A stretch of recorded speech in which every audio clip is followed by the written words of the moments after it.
Sallallahu ala Muhammad Sallallahu alaihi wasallam. Hikmah yang akan kita baca, hikmah 155. Hazzun nafsi. Jadi Ibnu Athaillah mengatakan hazzun nafsi fil ma'siyati zahirun jali. Kecenderungan diri, jiwa, nafs fil ma'siyati, dalam bermaksiat, zahirun jali, zahir dan jelas. Benar Pak ya? Bapak kan sudah seumur ayahnya dia nih. Tapi kalau ketemu gadis cantik, tertarik gak Pak batanya? Matanya doang. Bener Pak ya? Sama kita Pak. Sama kita. Normal. Zahirun jali. Zahir dan jelas. Sama Bapak, ibu-ibu juga begitu. Kalau ngeliat yang masih cakep gitu, muda, itu matanya tertarik Pak, dan itu normal. Secara manusiawi, zahirun jali, zahir dan jelas. Nah, apalagi kalau ngeliat duit, matanya, kalau duitnya yang warnanya merah itu duit berapa tuh Pak? 100, matanya langsung merah ya. Mata langsung hijau. Benar. Sama, saya juga begitu Pak, sama. Mau ustadz nggak ustadz sama. Bedanya ada orang yang di kolbunya tidak ada cinta dunia, dia hanya tertarik kepada uang itu ketika dia butuh untuk keperluan duniawi aja. Di luar itu udah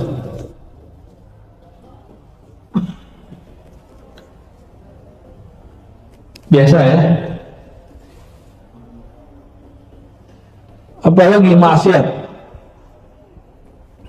yang jelas. Ini sebut aja nih, kalau ada seliuran di handphone kita sesuatu yang seksi-seksi, kita tertarik nggak bukanya? Walaupun kopiahnya putih-putih gini Pak, dalamnya hitam juga itu.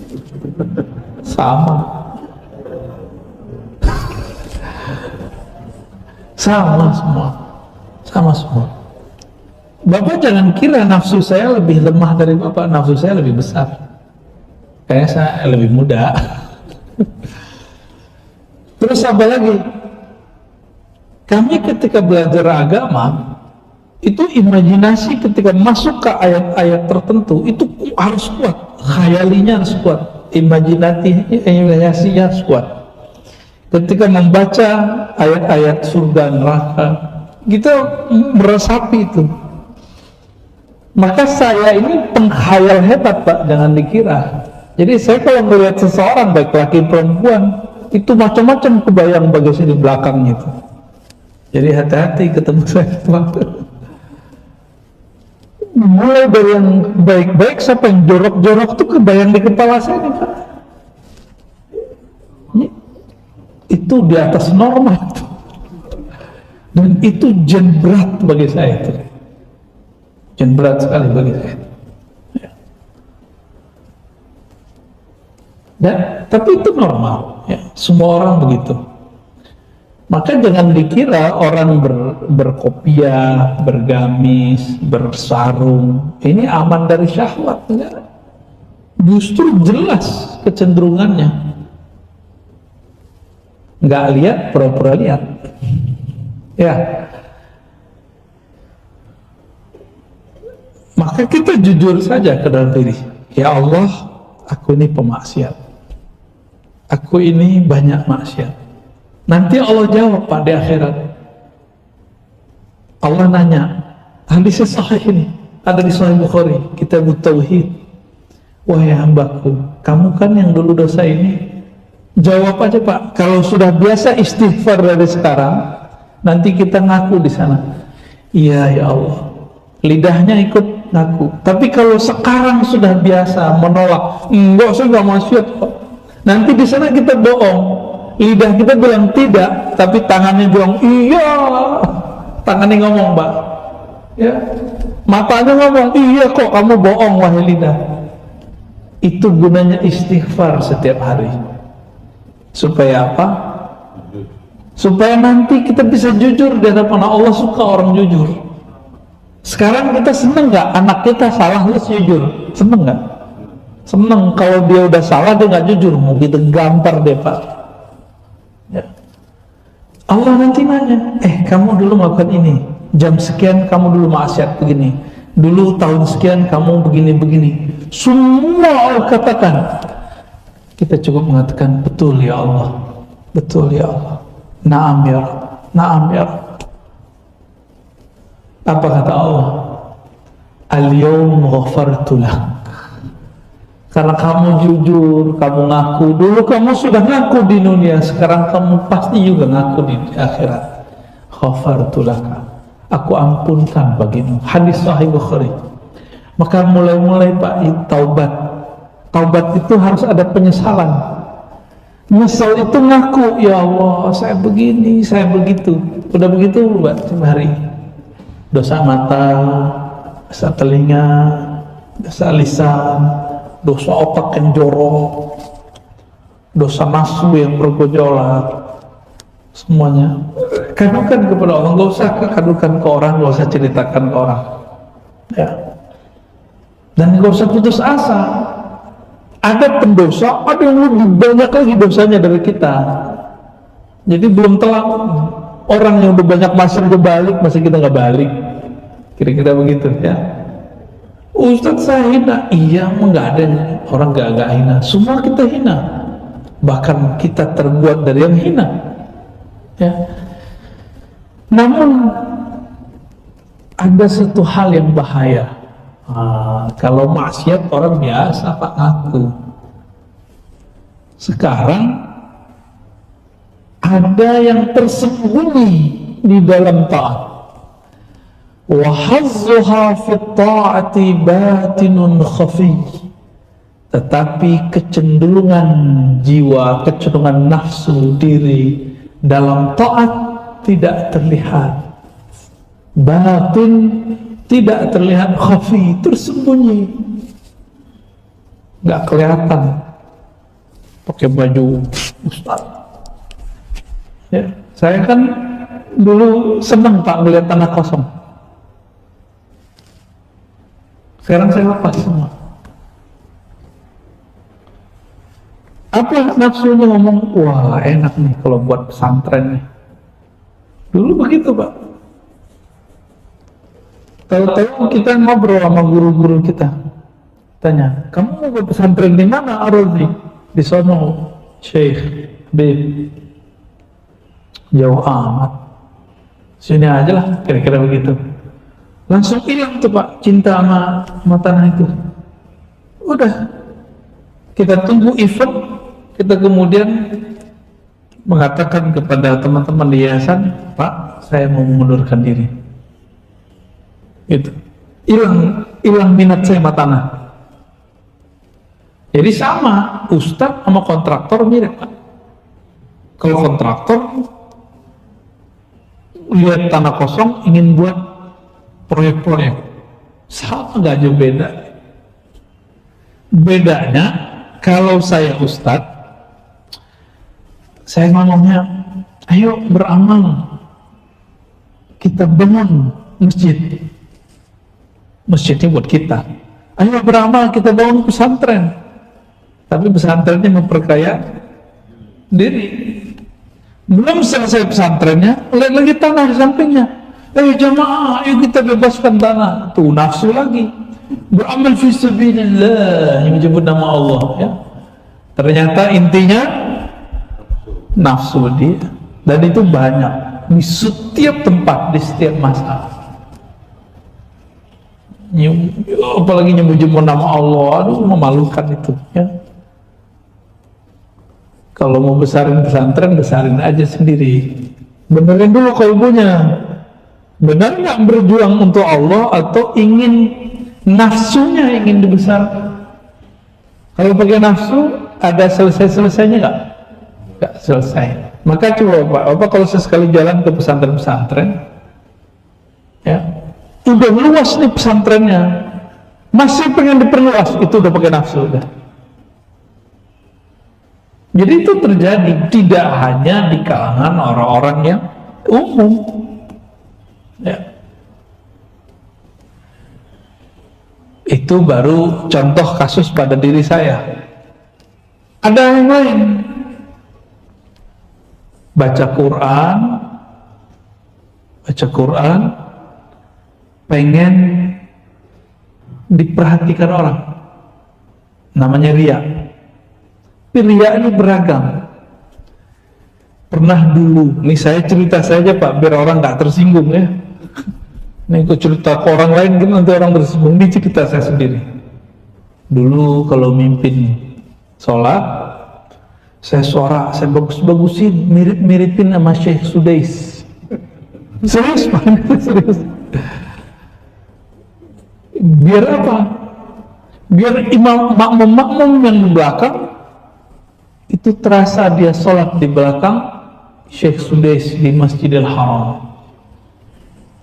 Tuh, pengen begituin. Awal-awal masih begitu. Lama-lama orang cerita umroh.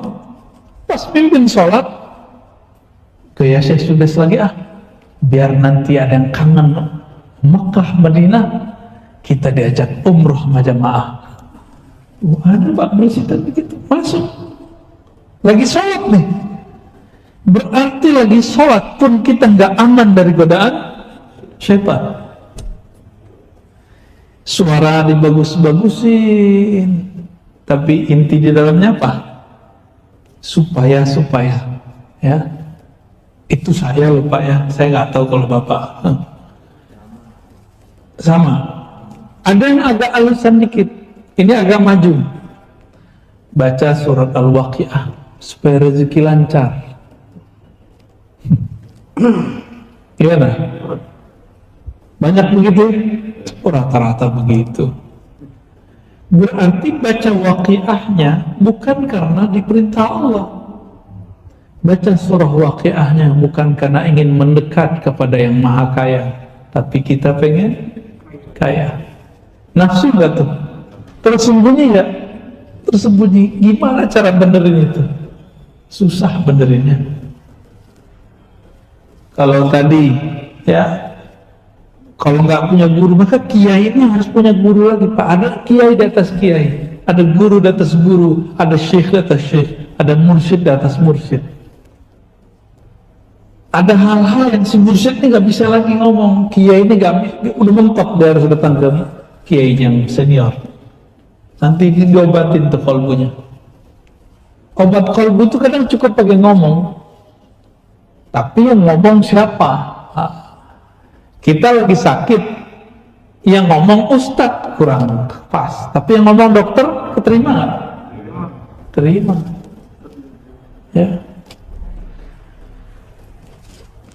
Maka beliau mengatakan hazzuha fit ta'ati batinun khafi. Kecenderungan bisikan-bisikan batin jiwa yang membatin itu, kecenderungan kepada selain Allah, karena dia tidak tampak. Mudawatu ma yukhfa sa'bun ilajuh. Membersihkan, mengobati penyakit yang dalam tidak tampak sulit sekali. Jadi selevel ustadz wajib punya mursyid. Dai itu wajib punya mursyid. Apalagi Bapak kan? Ya, Imam Ghazali masih butuh mursyid ya. Mursyid ini guru spiritual yang mengajarkan dia cara menuju Allah Subhanahu wa ta'ala. Selevel Imam Ghazali itu hafal Sunan Abu Daud Pak, satu kitab hadis. Orang di luar kan nggak ngerti ya. Orang-orang sekarang, ustaz sekarang itu ngeremehin Imam Ghazali. Kata mereka Ghazali ini penyebar hadis palsu. Ya salah. Dia nggak tahu Imam Ghazali hafal Sunan Abu Daud 4.000-an hadis. Ustadz sekarang 42 hadis arba'in aja belum tentu hafal. Bisa kita cek hari ini ya. Udah berani ngecengin Imam Ghazali. Dia cuma pakai penelitian Albani aja udah belagu ya. Ini Hujjatul Islam. Imam Ghazali itu ahli hadis tapi bukan ahli riwayat, ahli hafal matan saja. Dulu disebut dengan fuqaha. Jadi ahli hadis metode ahli fikih, hafal cuma teksnya tapi tidak hafal sumber-sumbernya. Sanadnya itu beliau tidak mendalami. Apa kata Imam Zahabi? Seandainya Imam Ghazali mendalami hadis, maka dia akan melewati kita semua. Imam Ghazali itu cuma beberapa tahun, gak nyampe 10 tahun sebelum wafat, belajar hadis lagi. Waktu muda belajar hadis, lalu jadi usul fikih, filsafat, tobat jadi sufi, belajar hadis lagi. Jadi ilmu tasawuf dan hadis ini gak bertentangan. Itu mereka barengan jalannya. Loh kok bisa begitu? Emang begitu. Hadis itu diambil dari hadis itu dari Rasulullah ya. Tasawuf ajarannya Rasulullah mesti lewat hadis. Maka tidak ada amalan sufi kecuali ada dalilnya di dalam hadis Nabi Sallallahu Alaihi Wasallam. Kan sekarang orang malu Pak nyebut tasawuf. Cuma saya aja yang nggak malu. Sebenarnya bukan nggak malu, malu juga karena bapak ini malu disebut tasawuf, malu disebut sufi. Tapi telinga saya sudah saya tebelin Pak, hidung saya sudah saya butain, nggak mencium-cium bau-bau orang hujat apa gitu, saya nggak ada urusan. Ya, karena kita sudah berpikir lama, kalau begini para dai, ini dai-dai pada takut ngajar hikam, takut nyebut kata tasawuf, tarekat sufi, takut dihujat jamaah, takut ditinggal jamaah. Loh, kalau ustadz ngikutin selera jamaah, terus jamaah ngikutin selera siapa dong? Kalau ustadz takut ditinggal jamaah, terus jamaah nasibnya gimana Pak? Kapan jamaah ini mengenal Allah? Ya kan? Kalau ustadz tidak bisa menjadi influencer, tidak bisa mempengaruhi umat, malah dipengaruhi oleh umatnya, kapan dia menjadi pemimpin? Maka saya pasang badan aja Pak. Gimana? Mau ngebantu saya nggak Pak? Siap nggak? Kalau ya kita jadwalin di sini. Udah minta mulu kan? Ya, minta terus nih. Insya Allah nanti kita cari waktunya di sini. Tapi harus siap pasang badan bahwa kita ahlus sunnah, akidah ahlus sunnah, manhajnya Asy'ariyah Maturidiyah, ya, bersanad kepada Rasulullah, bermazhab Syafi'i, dan yang ketiga bertasawuf. Kalau enggak, berarti bukan teman saya, udah. Ya. Oh, saya jalan sendiri aja. Harus ada keberanian begitu Pak sekarang. Kan kalau mau jadi ulama, innama yakhsyallaha min ibadihil ulama, surat Fatir ayat 28. Yang takut kepada Allah hanya, ada hanya di situ, hanya ulama. Mau jadi ulama tanpa bisa baca kitab, takut kepada Allah. Nggak takut sama siapa-siapa lagi, ya. Nggak takut hujatan orang yang menghujat, tidak takut bully orang yang membuli. Ini dibully dikit mukanya langsung panas, ya. Dibully dikit di masjid, ngurus masjid emosi, biasa aja Pak pengurus. Ya, biasa aja kita, santai aja Pak, santuy kata anak hari ini.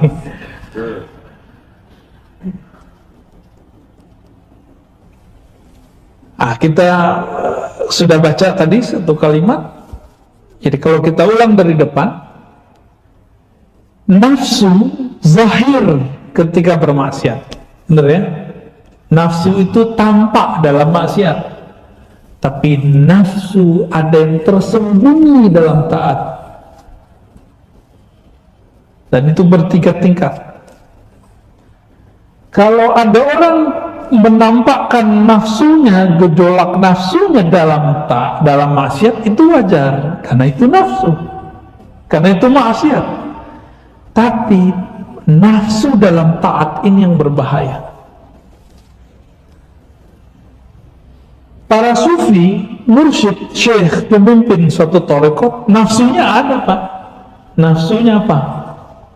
Punya jamaah, punya pengikut, pemimpin majelis, pemimpin kelompok. Itu hijabnya dia, penghalang dia sampai kepada Allah, itu jamaahnya sendiri.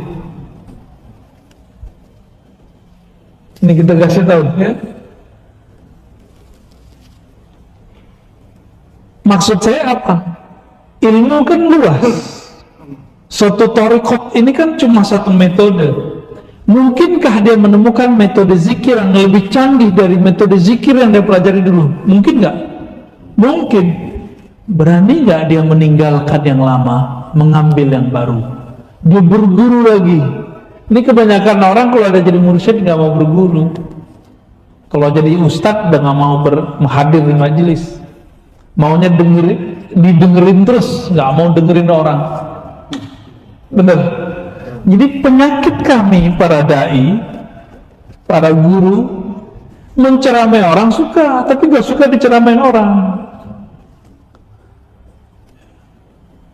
Maka kadang beberapa guru-guru itu, beberapa wali-wali malah di zaman sahabat seperti Umar ini kan didengar terus, tapi di rumah dia nggak bisa ngomong, Pak. Istri yang ceramain terus. Gurunya para wali kali ya. Nyeramahin wali itu istrinya, ya. Bisa begitu? Iya, bisa begitu. Maka di Quran surat At-Taghabun dikatakan, wahai orang beriman, ya ayyuhallazina amanu inna min azwajikum wa auladikum aduwwan lakum fahdharuhum. Wahai orang beriman, sesungguhnya sebagian dari pasanganmu itu dan anak-anakmu itu jadi adu. Apa arti adu? Musuh. Musuh bukan untuk ditonjok di situ. Musuh di situ yang bikin kita konflik. Benar gak Bapak konflik?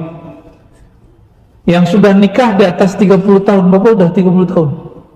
Udah. Masih konflik gak sama istri, Pak? Masih. Biasa itu, Pak. Ya, semoga jadi wali Allah, Pak, ya. Amin. Umar itu dikata-kata istrinya, Pak. Ya kalau bahasa kita, emang begini ya Amirul Mukminin ya, kira-kira gitulah.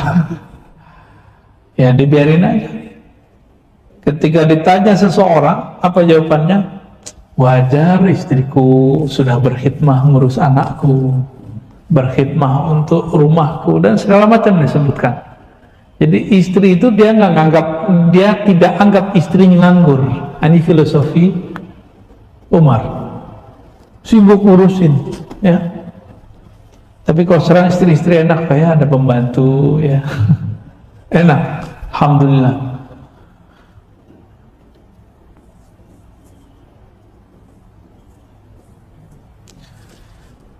Meninggalkan hasrat dalam maksiat mudah, tapi meninggalkan hasrat dalam taat itu susah.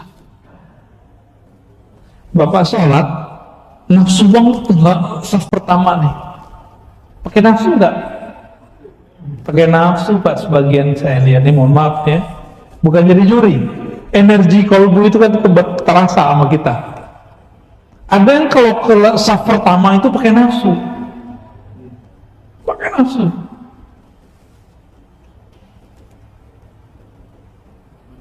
Ingin mendapatkan pahala besar, ingin menunjukkan kepada orang beginilah Islam yang benar. Wah, kayaknya dia bisa menafsirkan Islam, ya. Jadi orang-orang dia menganggap dirinya agen Islam. Nah, orang kalau begini, jika ada orang mengkritisi dia akan menganggap ente mengkritisi Islam, padahal yang dikritisi dia. Nafsu dalam taat ini bisa berbentuk dalam pendalilan. Saya baca dalil nih, lalu saya fahami, lalu kita jelaskan. Ketika saya menjelaskan, ada perasaan merasa benar, dikritik seseorang nggak terima, atau orang berbeda sama dia nggak terima, lalu kemudian nggak terimanya dengan mohon, kamu tidak ikut kitab Allah dan Rasulnya. Nah, ini orang sudah mencoba mensabotase kitabullah. Bedakan ayat dengan pemahaman terhadap ayat. Ya, yang sering kita sudah sebut banyak hal ya, pemahaman terhadap ayat bukanlah ayat. Bisa diulangi, pemahaman terhadap ayat bukanlah ayat, pemahaman terhadap hadis bukanlah hadis. Maka kalau dikritisi pemahamannya jangan marah, berbeda faham pemahamannya jangan marah ya.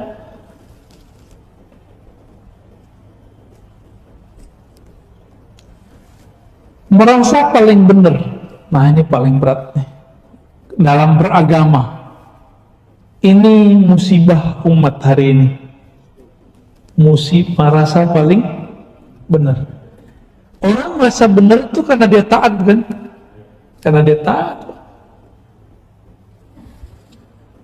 Nah ini harus diobati Pak. Sama aja semua kelompok, mau kelompok yang ngaku aswaja, mau kelompok yang ngaku salafi, musibahnya sama, merasa paling benar ya. Kita pasti meyakini yang kita amalkan ini benar, tapi jangan merasa paling benar. Bisa memahami itu ya. Saya mengulang-ulang ini, Imam Malik itu ditawarkan oleh khalifah untuk menjadikan kitab-kitab dia menjadi kitab hukum resmi kerajaan atau khilafah Abbasiyah. Apa kata Imam Malik? Wahai Tuan Khalifah, di luar kota Madinah banyak sahabat-sahabat tersebar dan mereka mempunyai murid lalu pelanjut. Pemikiran mereka, riwayat mereka berbeda dengan yang saya riwayatkan. Maka tolong jangan dipakai. Berarti Imam Malik meyakini dia benar, tapi di luar juga ada yang benar. Maka kebenaran ini bisa banyak. Ini disebut kebenaran shawab. Maka kita sering mengatakan wallahu a'lam bis-shawab. Disebut kalau di belajar usul fikih kebenaran ijtihad. Apa arti ijtihad? Kesungguhan seorang alim memahami sesuatu sehingga mendapatkan sesuatu makna. Makna ini disebut dengan ijtihad. Bisa salah gak? Sekarang mereka belum ijtihad, baru baca terjemahan udah ngerasa bener. Ada di surat sekian, ayat sekian. Orang begitu gampang dibantah Pak. Gampang sekali dibantah. Dia cuma nyebutin nomor. Kita tanya, bacain dong ayatnya. Kalau Bapak bisa bahasa Arab ya, bacain dong ayatnya. Kan lu bacain ayatnya. Kalau di kelembungan tuh buka. Kita tanya, maksud kamu apa ayat ini? Dia sebutkanlah maknanya. Kita tanya balik, coba kamu pretelin satu lafaz per lafaz. Ya, terjemahin aja Pak itu. Kalau kamu sudah bisa menerjemahkan ayat ini, baru bisa mengatakan makna ayat ini begini. Kalau enggak, itu baru terjemahan. Terjemahan bisa salah enggak? Bisa salah Pak, walaupun yang menerjemahin orang pintar. Emang dia nabi kan bukan? Bisa salah, sangat-sangat bisa salah ya. Nah, musibah merasa benar ini bahaya zaman-zaman sekarang ya. Baik. Yang biasa di kalangan kita setiap hari adalah nafsu yang tersembunyi dalam taat, ya. Nafsu yang tersembunyi dalam taat. Maka riya dibagi dua, Pak.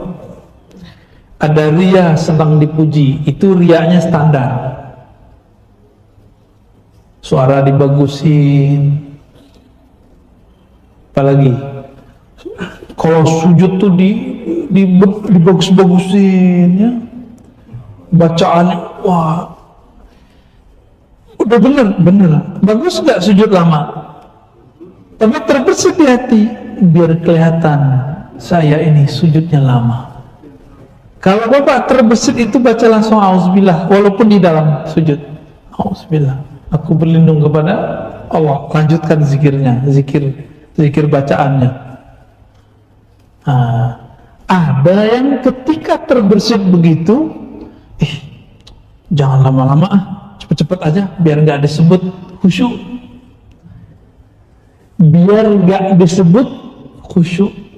berarti orang ini terjebak kepada riya yang kedua.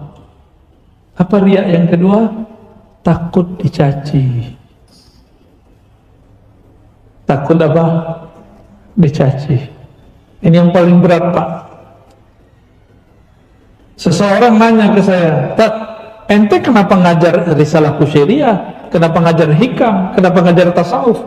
Gak takut dihujat salafi?" Ada yang nanya gitu ke saya, Pak. Ustadz juga, kiai juga, bukan satu, dua, banyak orang nanya. Kira-kira Bapak kalau ditanya gitu gimana jawabnya? Nggak takut dicaci maki? Biarin aja. Saya cuma jawab, Ustadz, kalau bukan kita siapa lagi? Kalau Ustadz nggak mau, Ustadz Ono nggak mau, terus siapa yang buka ilmu ini? Kita sembunyiin aja namanya, pakai nama Tazkiyatun Nafs. Tazkiyatun Nafs itu hanya satu bab dari tasawuf, saya bilang gitu. Tazkiyatun Nafs aja Ustadz. Tazkiyatun Nafs itu siapa yang buat istilah? Ulama tasawuf. Kenapa nggak dikembalikan ke istilah aslinya? Ya kan? Kita aja yang malu. Kita yang kemudian merasa tidak pede gitu. Jadi Bapak ini ketika malu dicaci maki, malu dibully, takut dibully, lalu kemudian ngalah, ya, meninggalkan itu, berarti pengen apa?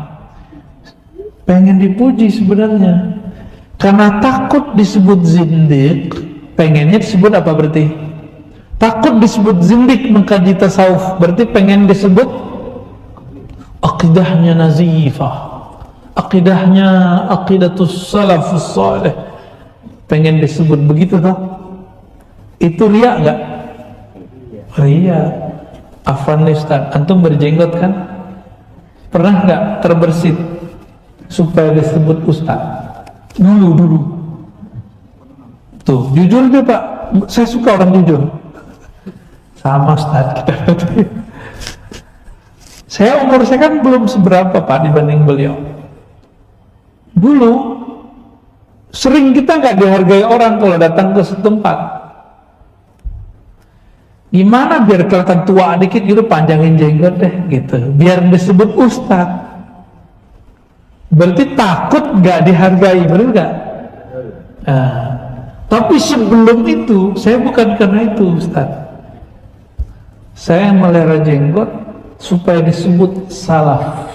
Ini jujur loh ya. Dulu jenggotnya nggak berapa, tapi kemana-mana. Kapan itu berubah? Ketika saya punya seorang dosen yang saya antar setiap seminggu sekali. Dia tanya, "Ya dokter, limadha la tutilu lihyatak? Limadha la tu'fi lihyatak?" Kenapa engkau tidak membiarkan jenggotmu panjang?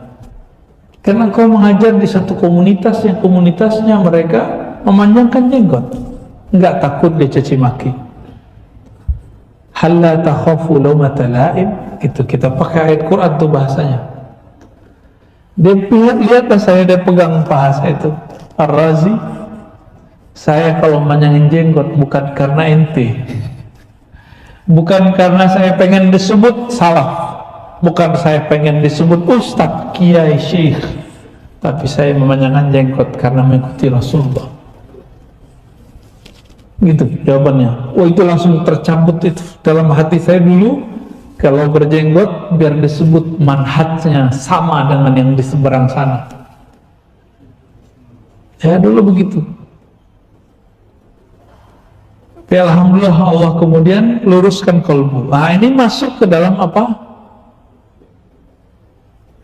Nafsu yang tersembunyi. Sulit untuk dibenerin itu. Sulit untuk benerin itu. Ya, Ustadz nih pegang tasbih, malu, biar nggak disebut ahli bid'ah. Berarti pengen disebut ahlus sunnah. Ria nggak? Ria juga. Jadi orang-orang kebanyakan terjebak di situ, Pak. Walaupun zahirnya beramal dengan sunnah, fikih, tasawuf, zahirnya bertarekat bahkan, tapi terjebak pada ria yang dalam, yang tersembunyi. Kebayang ya? Nah gimana cara bersihinnya? Ini yang berat. Gak mungkin diobral, Pak. Saya datang begini kan dakwah namanya, ya, dicampur taklim karena ada kitabnya. Untuk mengobati kolbu gak cukup dengan dakwah dan ta'lim, ada namanya ilaj atau takwin, pembentukan jiwa, dan itu harus jalur thariqah. Ada metode, thariqah itu artinya metode, ada metodologisnya, ada caranya. Zikirnya ada, zikirnya bukan zikir zahir lagi, zikirnya sudah masuk ke alam rohani. Dia akan bisa seperti seorang dokter ahli bedah, dia membedah, dia bedah di dalam, nanti dia bersihin. Itu bisa.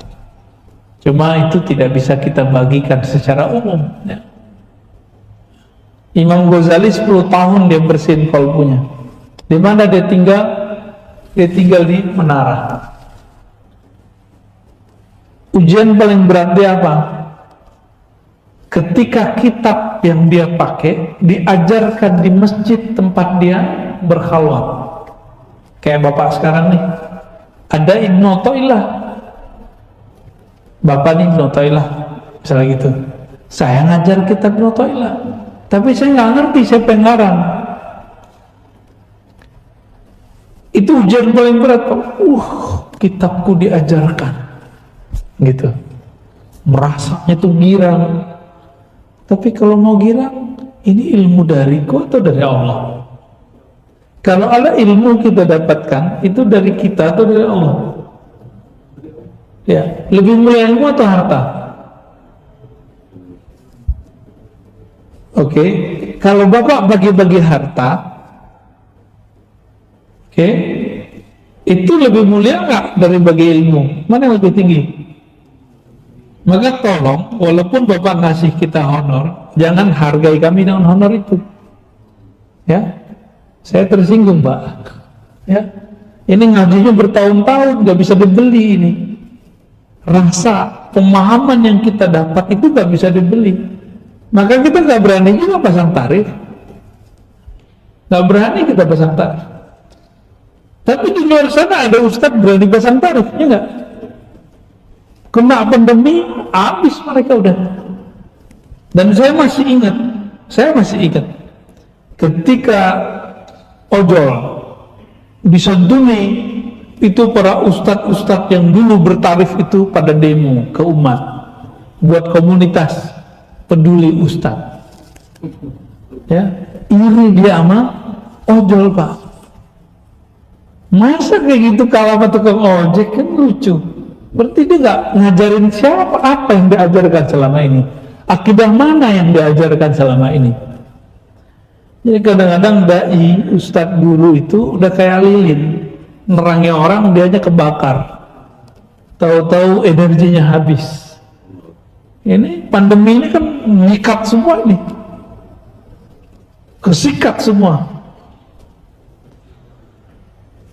Betul luar biasa ya. Namun saya bersyukur ada pandemi, Pak. Saya nggak banyak jalan kemana-mana lagi, paling-paling Zoom ya. Dulu lelah kita dakwah kemana-mana, hasilnya juga belum jelas. Sekarang kita ceramah, direkam, bisa didengar orang kapan saja ya, alhamdulillah. Nah, Bapak Saudara makan Allah, nafsu yang tersembunyi ini tadi riya ya, sekarang ada namanya sum'ah. Sum'ah ini pengen memamerkan. Kalau zaman dulu memamerkan cuma satu model, lewat fisik, lisankah, penampilankah. Contohnya nih, bapaknya tadi tahajud ya, terus siang-siang lagi ta'lim ngantuk-ngantuk. Ya nih, afwan Ustaz ya, afu Ustaz, ini malam tadi bangun jam 3 Ustaz, tahajud. Keluar deh sum'ah. Tapi sebenarnya salah nggak dia ngomong gitu? Nggak salah, cuma di hatinya dia pengen ngasih tahu bahwa saya tahajud loh malam tadi. Enggak, itu setan gampang sekali. Setan tuh narik-narik begitu, Pak. Ada seorang murid datang kepada Imam Salafus Saleh, Imam Abu Yazid Al-Bustami. Saya pernah cerita itu ya. Apa kata beliau? Ya Sidi Syekh Bayazid, sumtu 20 sana. Aku telah puasa 20 tahun. Kata si orang ini ulama ini Pak, ulama hebat. Apa kata Abu Yazid? La aftarta, engkau baru saja berbuka. Berbuka dengan apa? Puasa itu kan menahan. Apa yang ditahan bukan hanya lapar dan haus, tapi menahan yang tadi itu. Nah, Bapak ini diam-diam di rumah bisa melakukan puasa itu. Berarti dari kita buka dikit tarikotnya, Pak. Puasanya sudah sampai ke puasa apa? Puasa jiwa. Jiwa ini bergejolak terus, pengen tampil ya.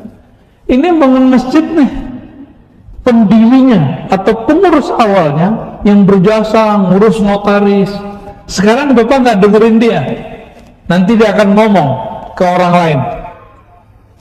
Tahu nggak ente? Itu kalau nggak ada saya nggak jadi di masjid, batal. Pahala yang selama ini dia kumpulkan batal, Pak. Harus segera tobat tuh supaya Allah kembalikan. Ada nggak orang ngomong begitu? Banyak, bukan ada lagi, Pak. Di setiap pembangunan masjid kita menyaksikan dan mendengar itu. Rihlah saya kan kampus masjid, pesantren, kampus masjid, pesantren. Pesantren juga gitu. Yayasan, orang-orang yayasan tuh ngomong gitu, kalau bukan karena saya si Kia itu nggak jadi orang, ya salah. Ya. Begitu mereka. Kita ketemu orang-orang selebritas, sama. Itu si artis tuh kalau bukan saya yang majuin dia nggak terkenal. Ternyata di semua lini ada terjadi begitu. Guru, nah guru agama yang paling berat. Ada muridnya terkenal, baca Qurannya bagus, taklimnya luar biasa. Apa kata si guru? Kalau bukan saya yang ngajar dia nggak jadi orang. Tuh. Itu setan girangnya bukan main. Berapa lama itu? Itu bisa 15 tahun, 20 tahun muridnya baru jadi orang. Selama 20 tahun itu dia bisa memendam, tapi nggak tahan melihat orang ini sukses. Kalau bukan karena saya nggak jadi itu. Girang, Pak, setan. Nah, ini yang disebut nafsu yang bersembunyi, susah benernya. Ini yang dimaksud Nabi. Walladzi la ilaha ghairuh, demi zat yang tiada yang berhak disembah selainnya. Ya. Inna ahadakum la ya'mal bi'amali ahli jannah. Kamu ini ada yang beramal seperti ahli surga, guru kayak soleh, beramal kayak soleh, bangun masjid di mana-mana, ya, ngurusin masjid bertahun-tahun, dakwah bertahun-tahun, tapi apa masalahnya? Yasbiqu alal kitab, ada ketentuan kitab. Apa ketentuan kitab? Orang yang hanya sibuk beramal zahir, tidak beramal dengan kolbunya, dengan batinnya, yasbiqu alal kitab, ada ketentuan kitab bahwa dia su'ul khatimah. Itu maksud hadisnya. Maka ketika dia sakarat, badannya sudah lemah, lidahnya keluh, hafalannya hilang, apa yang terjadi? Keluarlah semua kotoran-kotoran yang selama ini numpuk di kolbunya. Ngomong apa yang sebutin jasa-jasanya semua, dia hujatlah orang yang tadinya dia tahan-tahan, dia rendahkan orang yang tadinya dia rendahkan secara hati tapi dia nggak keluarkan. Nauzubillah min dzalik. Dalam saat yang sekejap itu, sejenak itu, sesaat itu, dia mati. Bahaya nggak Pak? Ya. Ada orang menyembunyikan nafsu syahwatnya dalam taat. Dia nggak ngaku, jujur aja sih kepada Allah kalau dia nafsunya gede. Sebelum meninggal, dia kayak ngelihat orang yang minum khamar tuh keren, tapi malu gitu. Baru sisa itu Pak orangnya. Baru sisa itu 500 tahun dia beribadah. Itu muridnya, kalau dia nggak muat, cukup naik Pak semua. Cukup dengan tangan begini deh, naik semua. Berlapis-lapis ke atas. Nanti ada masanya begitu lagi Pak. Sekarang belum. Namun dalam ketaatannya yang berlipat-lipat itu, dia lupa satu hal itu di kolbunya. Pribadi tobat tidak ada. Dia rajin taat, rajin sholat, rajin zikir, tapi di kolbunya nggak ada rasa tobat. Ya, saya ngelihat ada orang tobat hari ini, tapi lupa tobat batinnya. Ya, banyak nih yang artis-artis nih. Terus ngomong, saya doakan kalian husnul khotimah. Dia lupa mendoakan dirinya husnul khotimah. Ini udah banyak hari ini, ya. Maka kesimpulan kajian kita pada pagi ini, Bapak Saudara sahabat yang dimuliakan Allah, mari kita kalau berjuang melawan nafsu itu tidak hanya yang zahir, tapi juga yang batin. Karena yang batin itu tidak tampak, maka membersihkannya pun juga susah. Oleh karena itu, untuk membersihkannya mesti kepada ahli yang mengerti bab yang batin. Ustadz itu seperti dokter, ada ustadz yang umum, ada dokter yang umum. Spesialis, ada dokter spesialis, ada juga guru spesialis. Guru yang dengan izin Allah, Allah izinkan kalamnya, kata-katanya, sikapnya menyembuhkan penyakit dalam kalbu. Temuilah guru-guru seperti itu. Hukumnya wajib, bukan sunnah. Hukumnya wajib. Kenapa? Itu taruhan kita. Hidup husnul khatimah atau su'ul khatimah. Itu baik ujungnya atau tidak baik ujungnya. Jadi orang-orang yang belum tersentuh lama Allah di kalbunya ini belum bergetar, saya nggak jamin Pak di akhirat nanti dia gimana. Mati aja dia susah, ya. Tapi kalau sekali nama Allah bergetar masuk ke dalam kalbu, selama-lamanya dia tidak akan pernah lupa. Nanti rasa getaran itu akan dia bawa saat dia berpulang kepada Allah Subhanahu wa taala. Jadi sholat itu jangan hanya fisik Pak, tapi batin kita. Karena batin inilah yang pulang. Ruh itu yang berpulang. Mulailah ibadah dengan ruh. Mulai ibadah dengan kalbu. Jangan hanya sibuk di fisik. Kalau ibadah fisik capek, antum akan kecapean terus, ya.